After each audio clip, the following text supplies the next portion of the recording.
15 e 16. Vamos ao nosso estudo bíblico. Primeira carta a Timóteo, capítulo 3, versículos 14, 15 e 16, que passarei a ler. Escrevo-te estas coisas, esperando ir ver-te em breve, para que, se eu tardar, fiques ciente de como se deve proceder na casa de Deus, que é a igreja do Deus vivo, coluna e baluarte da verdade. Evidentemente, grande é o mistério da piedade. Aquele que foi manifestado na carne, foi justificado em espírito, contemplado por anjos, pregado entre os gentios, crido no mundo, recebido na glória. Amém. Este pequeno trecho traz para nós um grande desafio. Ele está no centro da carta, no centro do livro, e aí a gente poderia fazer um esforço mental nesse momento e imaginar o formato em que esses livros, esses textos eram escritos no primeiro século de nossa era. Eles eram escritos em rolos, né, num formato de rolo. E esses rolos, eles eram diminuídos ou enrolados de cima e embaixo, de forma que ficava uma pequena parte exposta, que seria então a parte central do livro. E aí eles iam desenrolando para cima para chegar ao cabeçalho, para chegar ao início. Mas raciocine comigo. Antes de fazer esse processo de desenrolar para chegar ao início do texto, o rolo era entregue e a parte central, o meio, o miolo do texto do livro, ficava ali, era a primeira coisa que se tinha acesso visual. Assim, muitas vezes, esses rolos, por essa questão, continha no centro a temática, o ápice do texto, uma parte importante, aquilo que vai dar a palavra central, né? Ou seja, aquilo que é central, aquilo que ocupa a posição mais elevada. Então, muitas vezes, por uma questão de organização, de estilo, de funcionalidade, esses miolos continham verdadeiras pérolas.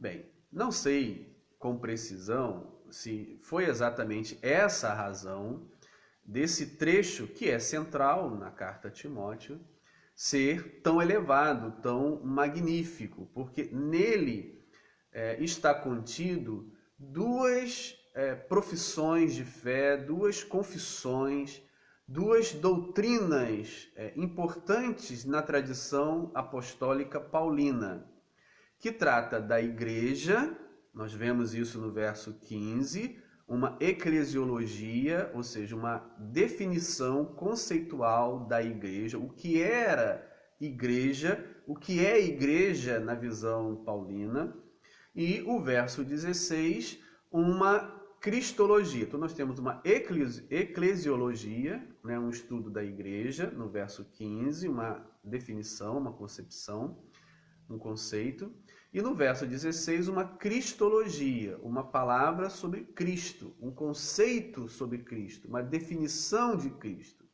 Então nós temos nesse texto, ou nesse ponto central da carta, um conceito sobre igreja e um conceito sobre Cristo. O que é a igreja e o que é Cristo.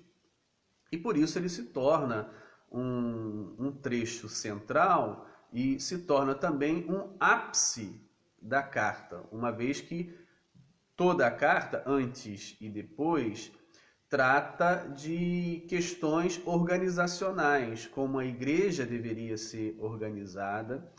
Nós vimos, desde o capítulo 2, na questão da oração no culto, né, presumindo-se aqui o culto público, né, o culto era público, a porta estava aberta da casa onde se reuniam para acesso de outras pessoas. A gente observa isso claramente na primeira carta aos Coríntios, no capítulo 14, se não estou enganado, Paulo diz aos Coríntios: e se entrar na vossa reunião uma pessoa inculta, um indouto, ou seja, uma pessoa que não conhece os procedimentos cristãos, a liturgia cristã, ou a questão da manifestação das línguas, eles acharão que vocês estão loucos. Então havia essa questão do entrar alguém, ou alguém participar de fora, né? Então a igreja estava aberta. A reunião, nesse sentido, estava aberta. E então, a gente observa desde o capítulo 2, instruções de como esse procedimento e como o culto deveria ser procedido a respeito das orações, ou seja, deve-se orar por todas as pessoas, todas as autoridades, não aquela de nossa preferência, mas todas as autoridades. A salvação deve ser anunciada a todas as pessoas, isso nós vimos desde o capítulo 2, do verso 1 até o verso 7. Aí o verso 8 vai falar sobre a postura do varão, né, do homem, na oração pública na igreja, deve levantar as mãos. Depois ele prossegue no verso 9 ao 15 sobre o procedimento das mulheres nesta reunião pública da igreja. No capítulo 3, a gente observou as instruções para a eleição de bispo e um estímulo para que se desejem o episcopado, para que os crentes desejem e almejem a liderança. Então nós temos aqui instruções a respeito daqueles que se candidatam ao bispado. E a partir do verso 8 vimos as instruções para os candidatos a diáconos e diaconisa, no versículo 11. E aí chegamos então no nosso trecho, 14, 15 e 16. Então a gente observa que desde o capítulo 2, verso 1, o texto, né, a carta, trata-se de instruções a respeito da organização da igreja, seja a organização do culto, seja a organização da igreja em si, nas suas tantas funções, na liderança e na atividade subordinada a essa liderança, que é a diaconia. Bem, então, agora nos versos 14, ou no verso 14, há um rompimento, um rompimento dessa estrutura que vinha sendo posta de instrução organizacional da igreja. E como que o autor quebra essa linha de raciocínio? Versículo 14. Escrevo-te estas coisas, esperando e ver-te em breve. Bem, são palavras que vão cortar o assunto que vinha sendo exposto, que era um assunto bastante eclesial, bastante comunitário, coletivo, ou seja, as instruções que estavam sendo dadas não era para uma pessoa, era para a igreja, para a coletividade, para a comunidade no todo. Então ele quebra essa instrução coletiva e agora passa a falar algo que é particular, que é pessoal. E com isso, ressalta-se a moldura epistolar. O que eu quero dizer com isso? Epistolar, epístola, é a palavra grega para carta. Carta é um gênero literário, é um tipo de escrita que se faz. Normalmente, quando se escreve uma carta, tende-se a comunicar uma pessoa a outra, ou seja, uma carta é um texto normalmente, na maioria das vezes, particular, de uma pessoa para outra. Então, carta de Paulo a Timóteo descreve, então, um texto que deveria ser particular, assuntos tratados entre duas pessoas. No entanto, a gente já observou nos textos anteriores que os assuntos tratados são para toda a igreja.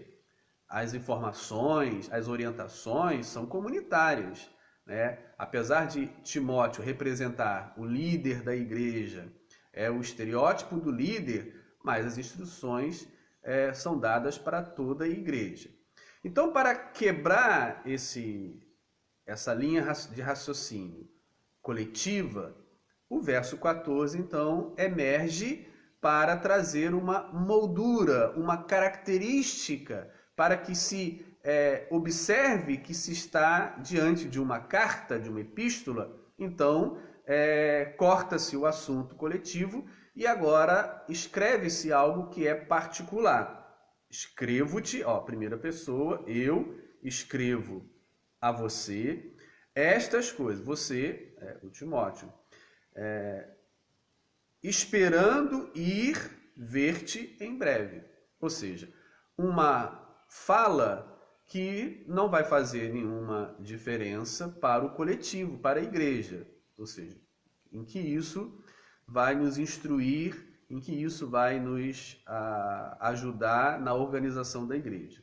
Nada. Ou seja, uma fala particular, uma pessoa para outra. E com isso, reforça, dá a moldura epistolar, a moldura de carta. Ou seja, aqui está um versículo que é um dos poucos que vai dar e vai confirmar que o texto que estamos diante é uma epístola, é uma carta, né? O verso 14 tem esse objetivo de trazer uma identidade, apresentar uma característica de carta, de fala entre uma pessoa e outra. Então, à medida que o versículo 14 serve para moldurar, estabelecer uma característica epistolar, carta, também funciona para quebrar o tema que vinha sendo desenvolvido. A partir de agora, e aí vemos o verso 15, para que, se eu tardar, fique ciente de como se deve proceder na casa de Deus.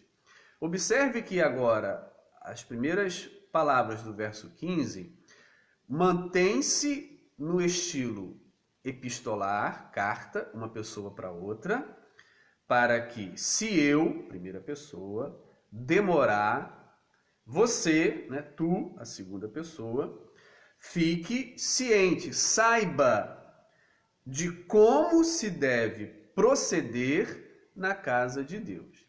Bem, e aí agora começa a fazer a passagem entre a instrução particular, individualizada, pessoal, do eu para o tu, para a instrução coletiva. De forma que o tu, o Timóteo, representativo, se tornará aquele que vai ter ciência, ter o conhecimento de como proceder na casa de Deus.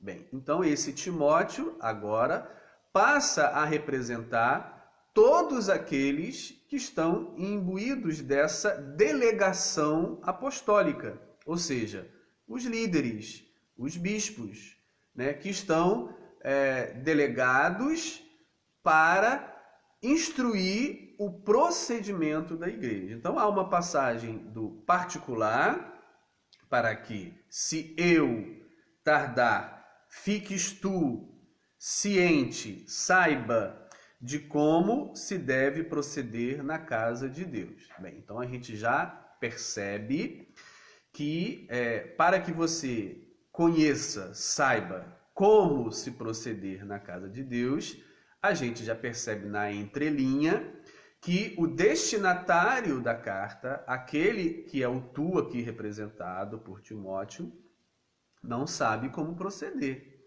não tem esse conhecimento.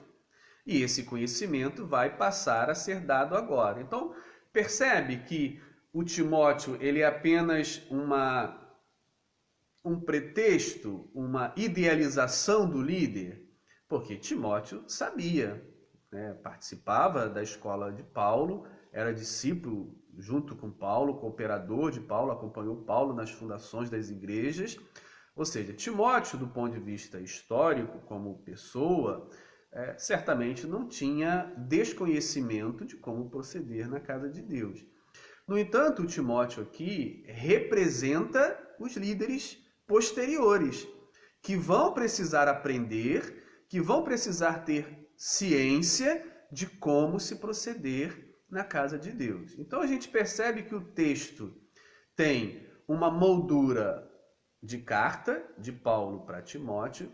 No entanto, ele tem um objetivo muito mais amplo, muito mais elevado, que é transmitir a tradição paulina, os ensinamentos apostólicos paulinos, aquilo que Paulo recebeu e transmitia, para as gerações posteriores.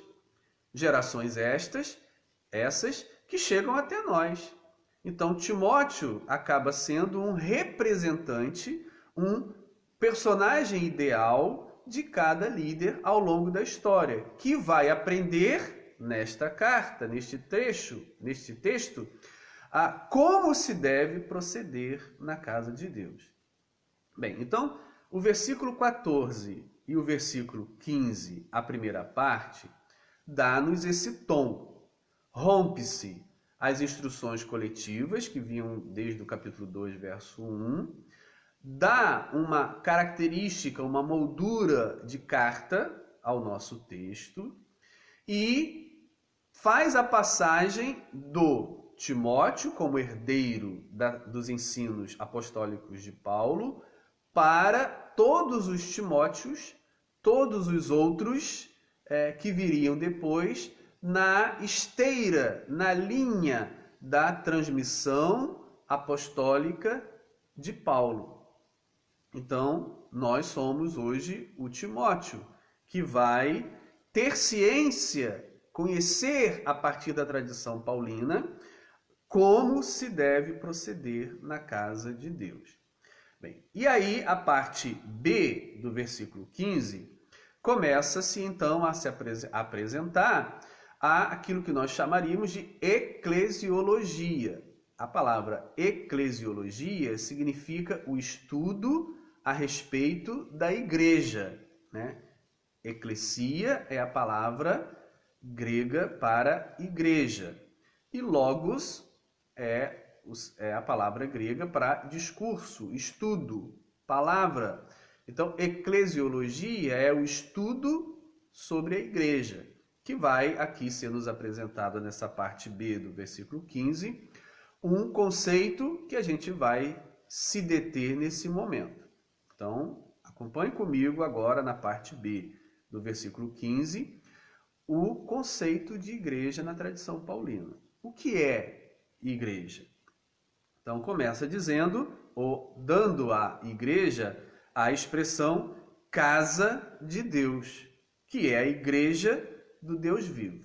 Então, está ao contrário, né? Igreja, antes é apresentada, então, uma expressão adjetiva que vai designá-la. O que é a igreja? É a casa de Deus. Bem, e aí nos deparamos com a palavra casa, oikos, em grego, e aí a gente precisa destrinchar o sentido desta palavra oikos, casa, em grego. Ela tem aqui duas implicações. Casa no sentido de edifício, de lugar, e casa no sentido de família, de agrupamento, de ajuntamento.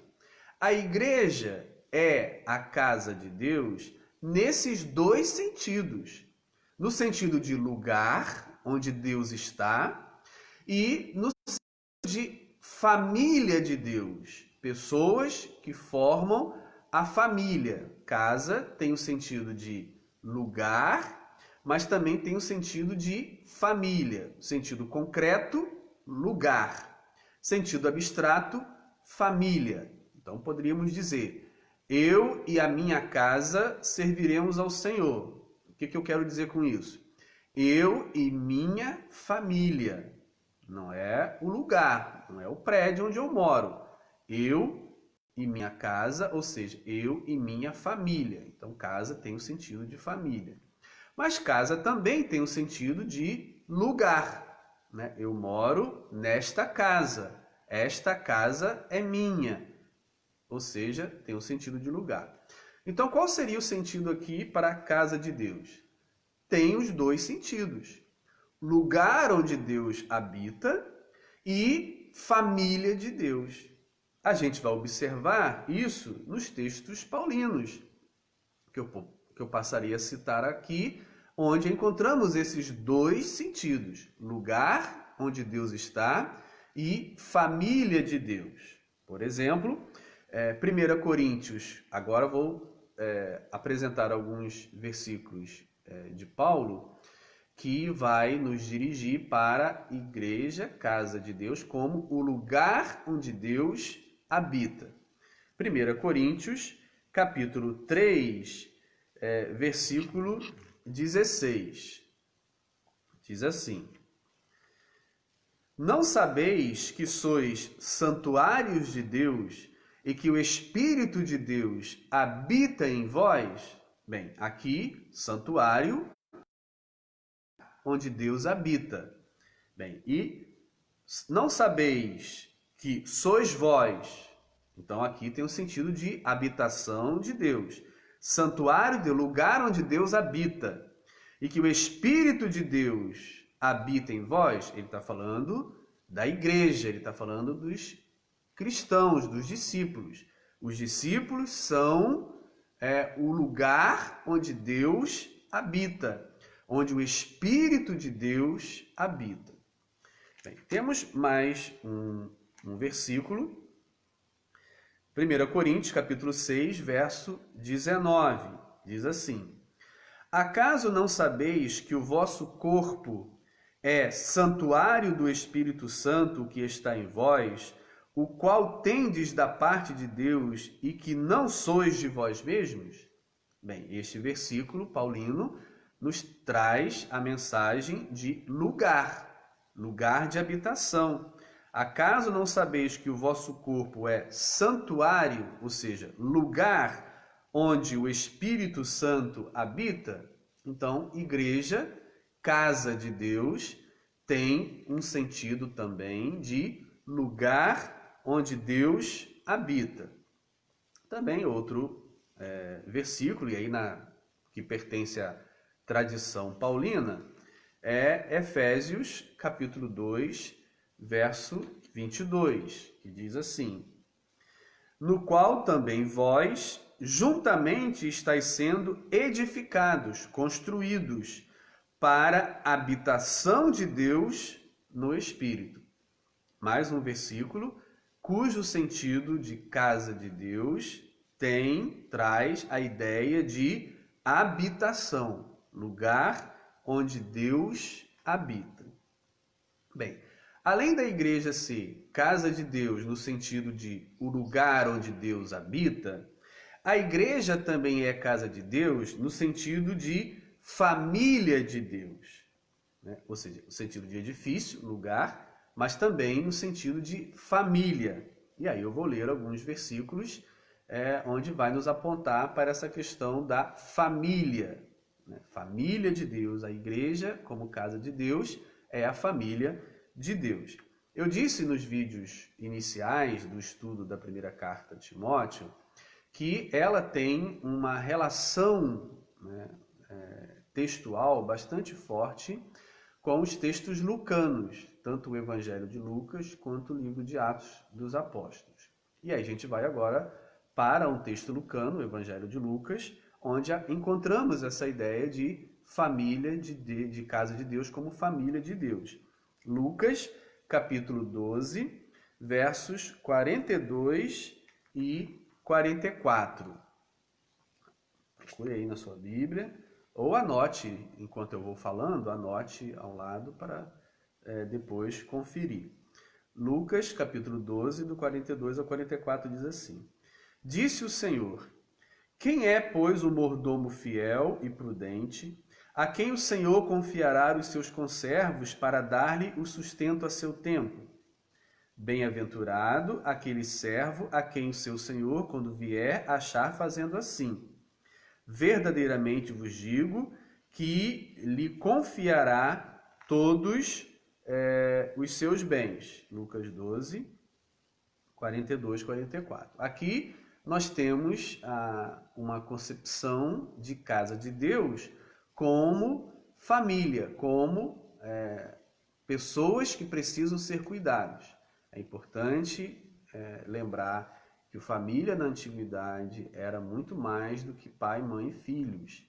Família na antiguidade era um grupo de pessoas com relação genética ou não, livres e até mesmo escravos, eram considerados participantes da família. Claro que não havia igualdade entre os membros da família, mas era considerado participante da família. E aqui nos apresenta em Lucas 12, 42, 44, que nesta família de Deus há alguns encarregados de dar o sustento a outros participantes dessa família. Logo, se tem aqui a ideia de pessoas, de casa de Deus ser pessoas, grupo de pessoas que formam aquilo que se chama casa de Deus ou família de Deus. Também no próprio texto paulino, 1 Coríntios capítulo 4, versículos 1 e 2, também encontramos esse conceito de casa de Deus como família, que precisa ser cuidada por administradores, por líderes. 1 Coríntios capítulo 4, versos 1 e 2, diz assim: Assim, pois, importa que os homens nos considerem como ministros, ou seja, diáconos, servos, de Cristo, e despenseiros dos mistérios. Ora, além disso, o que se requer dos dispenseiros, aquele que administra, dispensa e distribui os alimentos, como vimos em Lucas 12, 42, 44, é que cada um deles seja encontrado fiel. Então temos aqui a concepção da igreja como família, que, como família, tem o responsável para a distribuição dos alimentos, a distribuição da dispensa, daquilo que vai trazer força e alimento para a família, a casa de Deus, a igreja de Deus.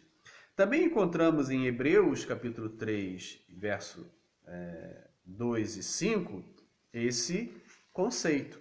Hebreus, capítulo 3, versos 2 e versos 2 e 5. O qual é fiel àquele que o constituiu, como também o era Moisés em toda a casa de Deus. Versículo 5.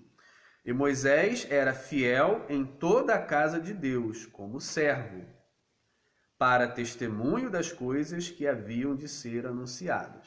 Ou seja, a ideia de casa como família e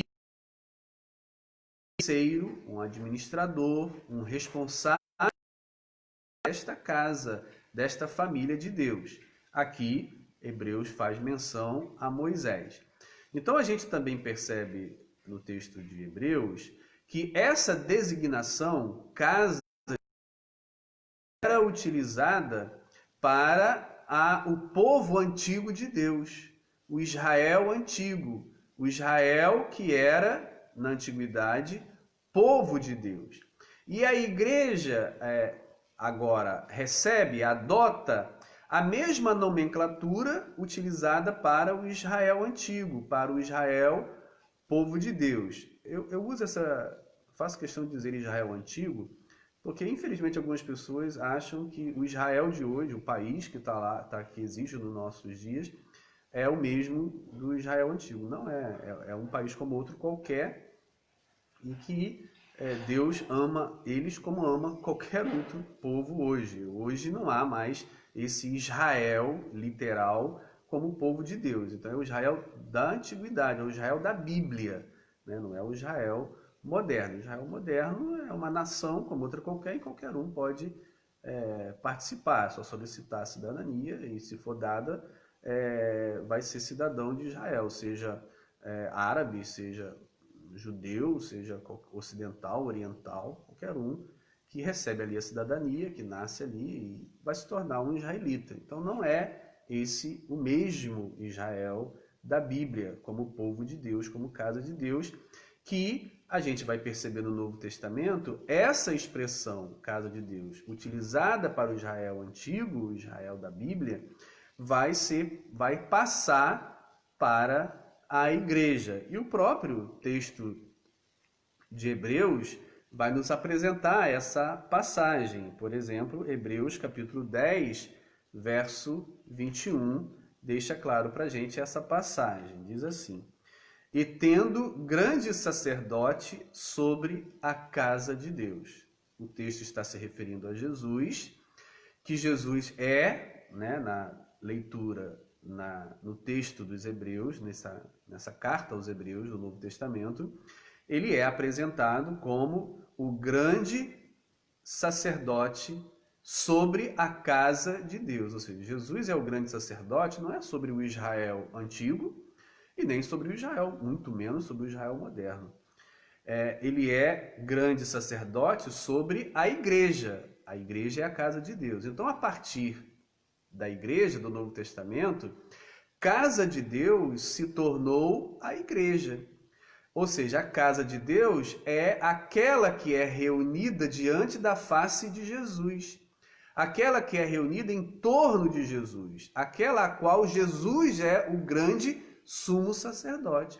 Quem não aceita Jesus como o grande sumo sacerdote, então não participa desta casa de Deus, que é a igreja. Então, só para ficar claro que a gente está trabalhando aqui o conceito de igreja na tradição paulina, que ela é chamada de casa de Deus, um título herdado do Israel antigo e que agora é tomado para a igreja. Deus não tem duas casas, né? A igreja que ele está se referindo aqui não é a igreja local, né? É aquela igreja que tem o CNPJ e o endereço que reúne na rua tal. A igreja como casa de Deus é a igreja no sentido universal, no sentido visível, é a igreja de Jesus, aquela que Jesus conhece, e não necessariamente aqueles que se reúnem numa instituição chamada igreja, mas sim a igreja de Jesus, que é o corpo de Jesus, que é o seu corpo, comprado, resgatado pelo seu sangue, e que em torno da sua face, em torno da sua presença, reúne, vive e se deixa guiar pelo Espírito de Cristo para ter uma vida semelhante à de Cristo. Nesse sentido, Deus não tem duas casas, é uma casa só, e esta casa é a igreja. É esse o sentido aqui do trecho. Casa de Deus, que é a igreja do Deus vivo. E aí vamos nós duas observações ainda no verso 15. Coluna e baluarte da verdade. Bem, o que significa isso? A igreja, primeiro, casa de Deus, é a casa de Deus, no sentido de lugar onde Deus habita, e no sentido de família de Deus. Essa igreja, lugar onde Deus habita e família de Deus, coluna e baluarte da verdade. Eu disse já em vídeos anteriores que verdade tem um sentido aqui do evangelho, do mistério de Cristo, da mensagem divina evangélica. Bem, então vamos à questão, o que significaria a igreja ser coluna da verdade. A expressão coluna aparece num texto de Paulo, por exemplo, Gálatas, capítulo 2, versículo 9. Ali está se referindo aos primeiros líderes da igreja, né? Vamos ler. Gálatas 2, verso 9. E quando conheceram a graça que me foi dada, Tiago, Cefas, Pedro, né? E João, que eram reputados colunas, me estenderam a mim e a Barnabé a destra de comunhão, a fim de que nós fôssemos para os gentios e eles para a circuncisão. Então a gente observa aqui nesse texto de Paulo, Gálatas 2:9, que Tiago, né, o líder da igreja de Jerusalém, Pedro, o líder do colégio apostólico dos 12, e João, apóstolo, eram reputados, considerados como colunas. Qual é o sentido metafórico para coluna? Para que coluna serve? Coluna serve para sustentação. Então, a igreja, o evangelho, a mensagem cristã tinha como coluna, como sustentação, esses homens aqui mencionados por Paulo: Tiago, Pedro e João. Bem, com a morte dos 12 apóstolos, com a morte de Paulo, um apóstolo além dos 12, com a morte de Tiago, quem vai assumir essa função de coluna, de sustentação da verdade, sustentação do evangelho? E é isso que na carta a Timóteo, escrita no final do século I, quando Tiago já tinha morrido, Pedro já tinha morrido, João já tinha morrido e o próprio Paulo também já tinha morrido, quem seria então essa coluna de sustentação da verdade, do evangelho, da tradição recebida a partir de Jesus Cristo? E é isso que nós estamos aprendendo aqui nessa eclesiologia da tradição paulina, na primeira carta a Timóteo. A coluna é a igreja, é o que está escrito. Casa de Deus, que é a igreja do Deus vivo, coluna. Ou seja, a igreja passa a assumir, no final do século I, após a morte dos apóstolos e dos discípulos dos apóstolos, ela passa a assumir esta função de coluna, de sustentação, o lugar, a instituição, o agrupamento, o ajuntamento, que é a referência para a igreja, a casa de Deus, o evangelho, a mensagem de Cristo. A igreja, como coluna, é então a referência, é o lugar onde Deus está e é a família de Deus. E também tem o sentido de referência, modelo, é a partir da igreja, na igreja que deveria sustentar, o lugar principal de sustentação da verdade. Verdade tem um sentido aqui de a mensagem cristã, a mensagem do Evangelho de Jesus Cristo. Bem, não apenas coluna, ou seja, sustentadora da mensagem cristã, a igreja passa a ser, não é mais Tiago, Pedro, João, Paulo, pois eles já morreram. Então, quem vai assumir essa coluna? Quem vai ser coluna? A própria igreja, a própria instituição igreja, a família de Deus.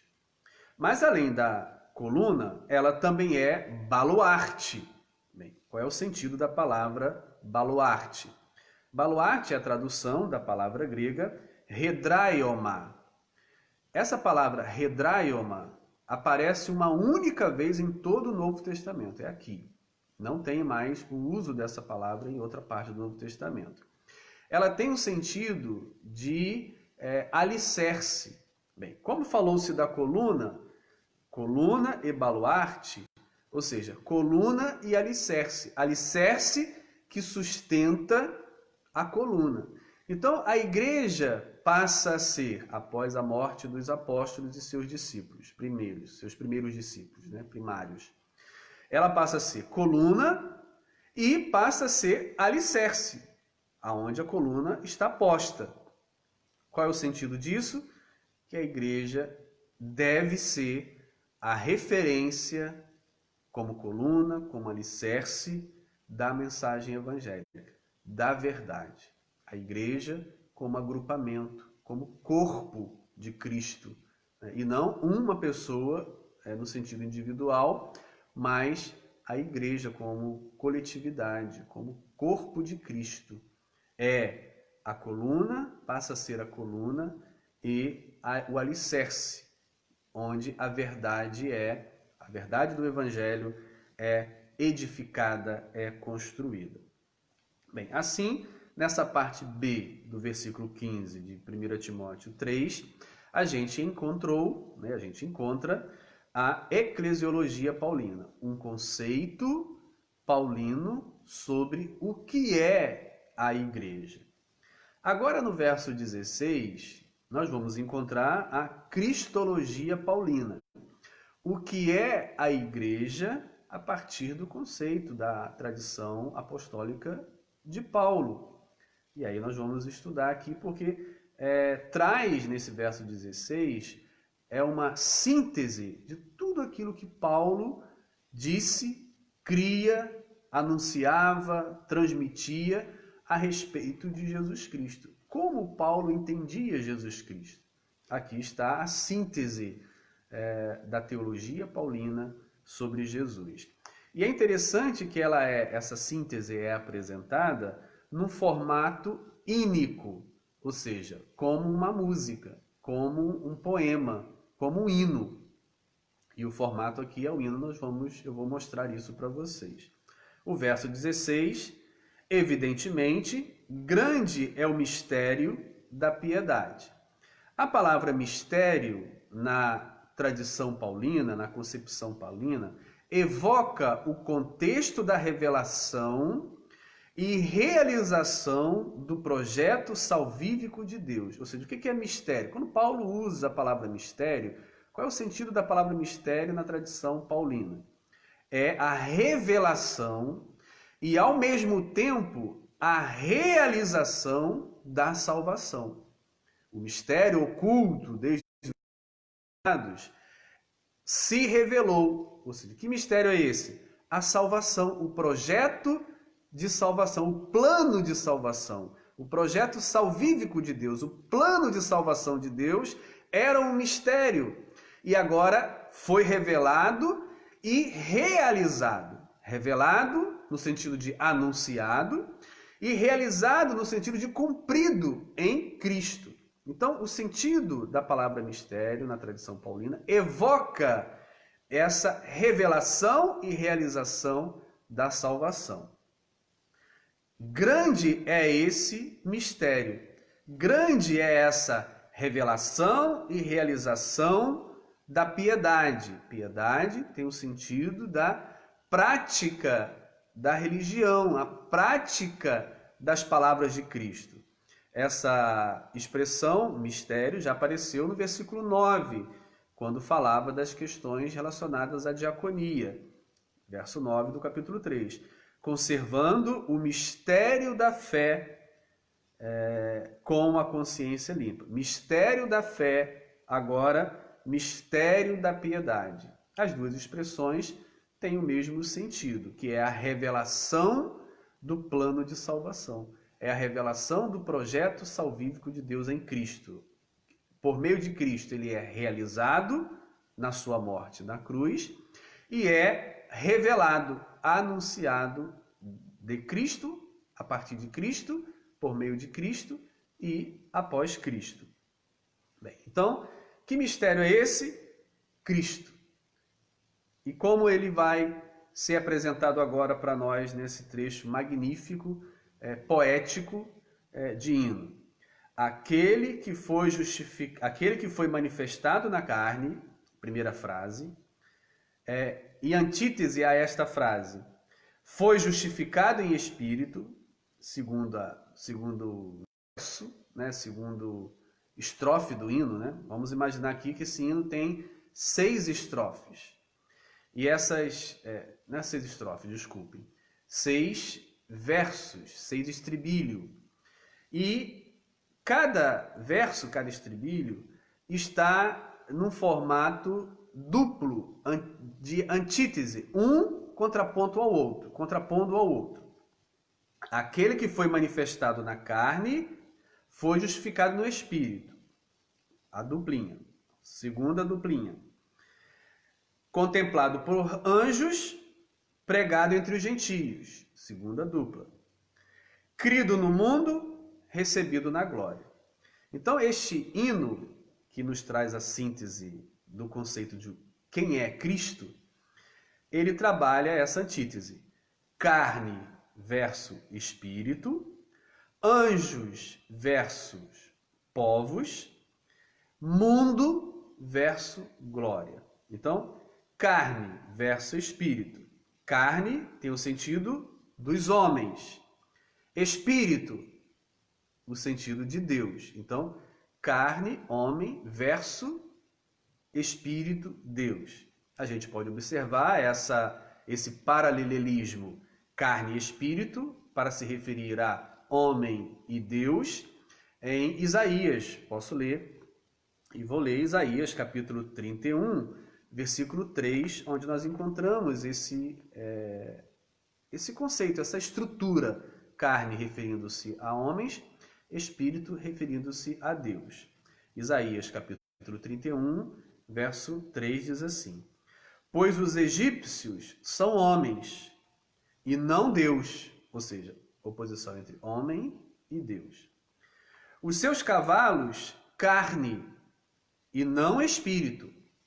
Carne, espírito. Quando o Senhor estender a sua mão, cairão por terra, tanto o auxiliador como o ajudado, e ambos juntamente serão consumidos.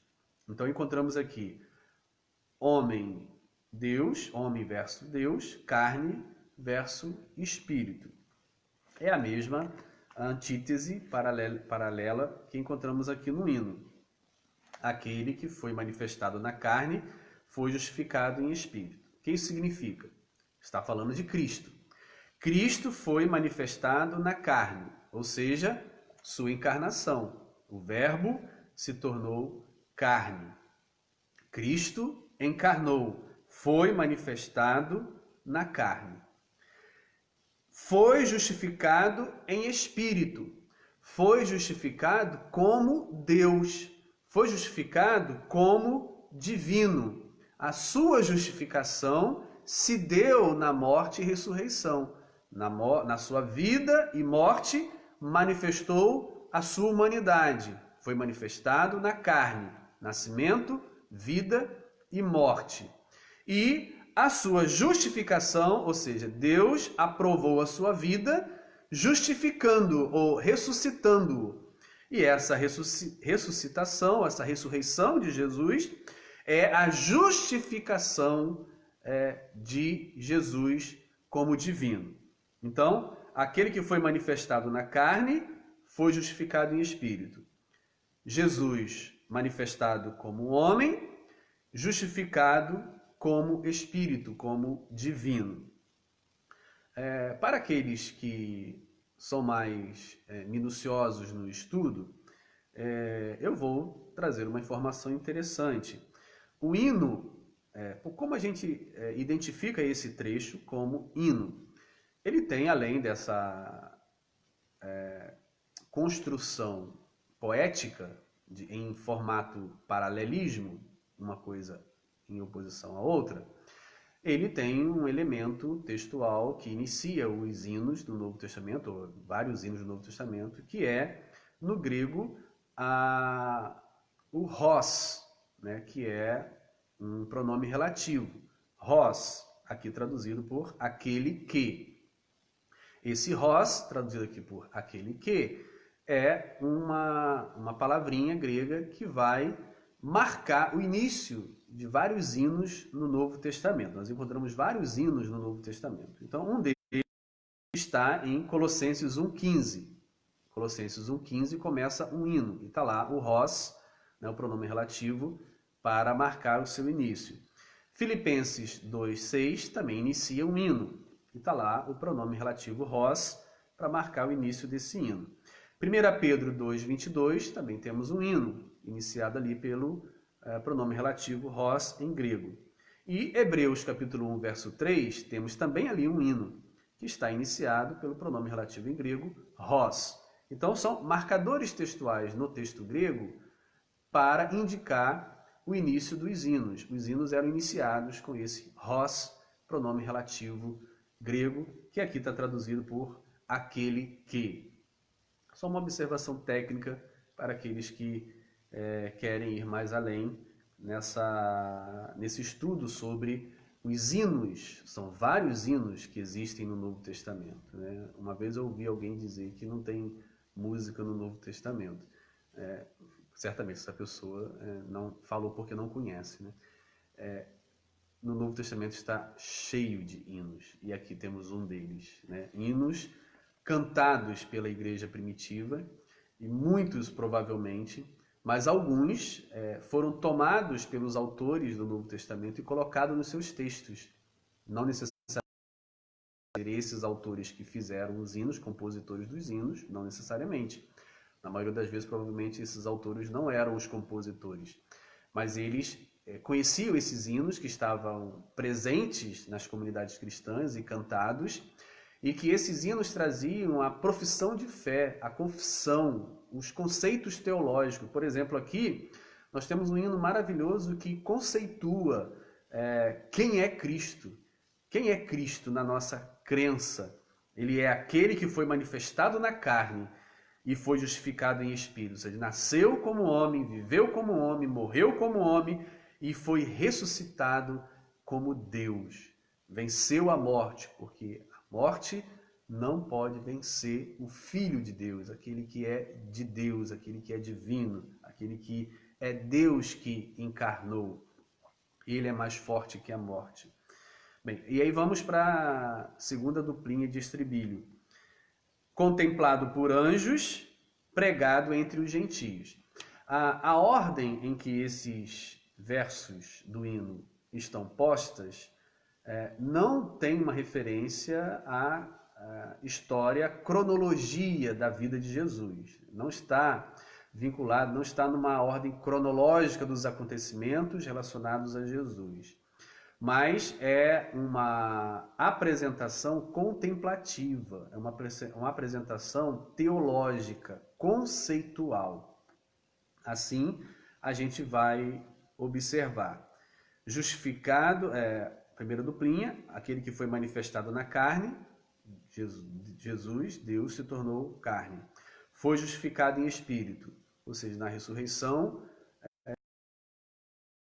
a forma divina, foi apresentado como a forma divina. Jesus é Deus, assim cremos. E a segunda duplinha, contemplado por anjos, pregado entre os gentios. Bem, contemplado por anjos vai se aludir à ressurreição, quando ele morre e ressuscita. Diante dos anjos, ele é apresentado, contemplado. Os anjos contemplam o Cristo ressuscitado e com isso confirma-se a sua eleição, a sua divindade. Ou seja, ele é primeiro apresentado aos anjos. Os anjos primeiro o contemplam. E, paralelamente a isso, ele passa a ser pregado entre os gentios. Então, aqui nós temos uma imagem que a gente pode entender como, no momento que Jesus ressuscita, os anjos contemplam a sua glória.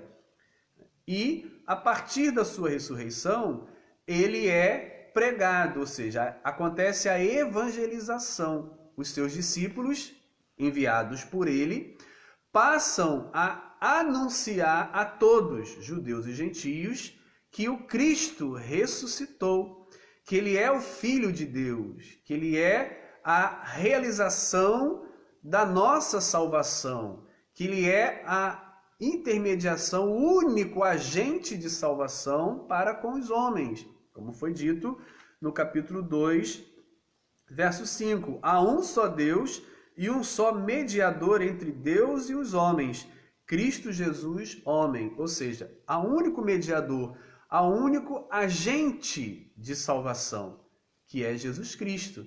E esse único agente de salvação, que é Jesus, é anunciado no mundo. Então ele é contemplado pelos anjos e pregado, anunciado no mundo, entre as gentes, entre os gentios, todos os povos.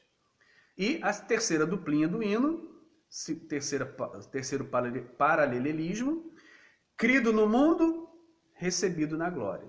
Então aqui nós temos um desenvolvimento contemplado por anjos, por exemplo, ato da ressurreição, evangelizado entre os gentios, evangelizado no mundo. Próximo passo, crido Ou seja, creu-se, muitos creram, muitos no mundo continuam crendo. E, em oposição ao mundo, céu, recebido na glória. Eu disse antes que não há um compromisso cronológico de montar aqui uma caminhada de Cristo na sua trajetória histórica. A ideia do hino é estabelecer o conceito teológico, a crença, o que nós cremos, a nossa profissão de fé. Cristo é recebido na glória, mesmo que as coisas possam, ao ser apresentadas, acontecerem simultaneamente. Ou seja, à medida que Jesus é pregado no mundo, ele também é crido no mundo e ele também está na glória, nos céus, diante de Deus, recebido à direita de Deus. Então, os versos do hino não têm o objetivo de apresentar uma trajetória cronológica. Elas podem estar expressando coisas simultâneas. O objetivo principal é apresentar para a igreja aqueles que vão formar a casa de Deus, aqueles que serão os herdeiros dos apóstolos, os herdeiros da tradição de Paulo, como proceder na casa de Deus. O que é a casa de Deus? A casa de Deus é a igreja, coluna, sustentação, baluarte, alicerce da verdade, do evangelho. A igreja é a coluna, a sustentação e o alicerce, a referência para o evangelho de Jesus. E Cristo, quem é Cristo?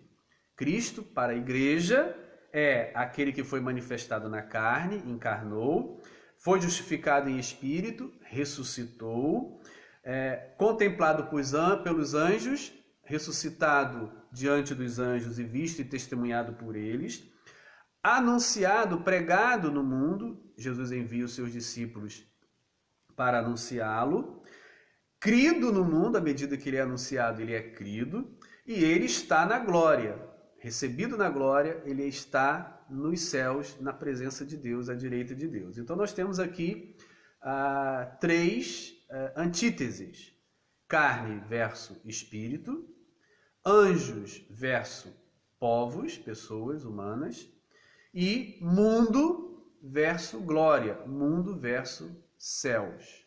Então, essas três antíteses formam essa moldura do hino que é maravilhosa, né, na minha opinião. Vou cantar, vou falar de novo. Aquele que foi manifestado na carne foi justificado em espírito. Tem até uma cadência, né, muito legal. Aquele que foi manifestado na carne foi justificado em espírito. Aquele que foi contemplado por anjos foi pregado entre os gentios. Aquele que foi crido no mundo foi recebido na glória. Que Deus nos ajude a compreender e ter, né, essa crença. Quem é Cristo para nós? Quem é Cristo para a igreja? Como devemos proceder na igreja? Bem, então esses três versículos, como eu disse no início, eles rompem com as instruções eclesiológicas que eram dadas à igreja, estavam sendo dadas à igreja na sua organização, como orar, a quem pregar, posição do homem, posição da mulher, formação dos líderes, bispos e diáconos e diaconisas. Agora, a partir do capítulo 4, que esse trecho que estudamos hoje forma-se como se fosse uma mola, né, que pula de um lado e vai para o outro, ou um elo de ligação entre uma parte da carta para outra parte da carta, e essa próxima parte da carta vai tratar de como certas categorias dentro da igreja deverão proceder, como os idosos deverão proceder, como as viúvas, como os escravos e os senhores dos escravos. Ou seja, a partir do capítulo 4, então, teremos essas instruções para o líder, o Timóteo, aqui representado por todos os líderes, todos aqueles que serão delegados da tradição paulina para saber como proceder e instruir na casa de Deus, os idosos, as viúvas, os escravos e os senhores. Tudo isso a gente vai estudar a partir do capítulo 4, versículo 1. Que estas palavras possam ter sido úteis e possa trazer edificação às nossas vidas, à vida de vocês.